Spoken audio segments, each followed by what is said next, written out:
ልጁ እንደውም ውጭ ሀገር ያለ ምናምን ነበር የመሰለኝ።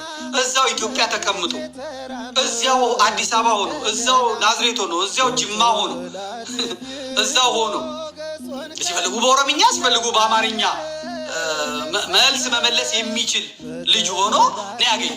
ማንንም የነካው የለም። አምላኩን ሲሰድቡበት እሱ ደግሞ ነቢያቸው መጽሐፉን ገልጦ ምንድን ነው የሚለው እያለ ይጠይቃቸዋል። ክርክር ነው ያደረገው፣ ንጽጽር ነው ያመጣው። ታለቀ እንደዚህ ነው አይልም ሲሉት እሺ አምጡ፣ ኡስታዞቻችሁ ይምጡ፣ የተጠየቀውን ትመልሳለህ፣ እመልሳለሁ፣ እነሱ ሲያገኙ መልስ፣ አለቀ። ክርክር አይሻን በስንት ዓመት ነው ያገቧት?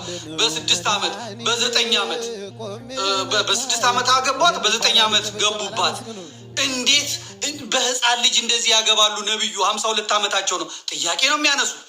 ከቁርአን አስረዱን። ኃላፊነት ነው የወደቀባችሁ። የማስረዳቱ ኃላፊነት የኡስታዞቹ ነው። ከዛ ያው የሞከራችሁ ነው። ሙከራው እናንተ እያላችሁት ነው። የዛን ጊዜ የ9 ዓመት ህፃን ማለት ትልቅ ናት፣ ጎረምሳ ናት።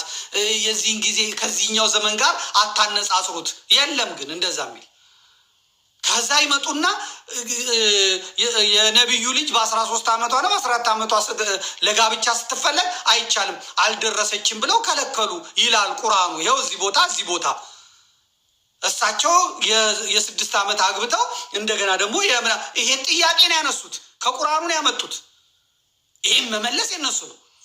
ንጽጽር አለማምጣት። ንጽጽር ከመጣ በኋላ ያስከፋል፣ ያበሳጫል።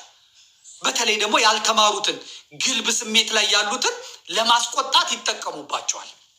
ይሄ የዋሃብያ እስላም እየሰራ ያለው ለዚህ ነው።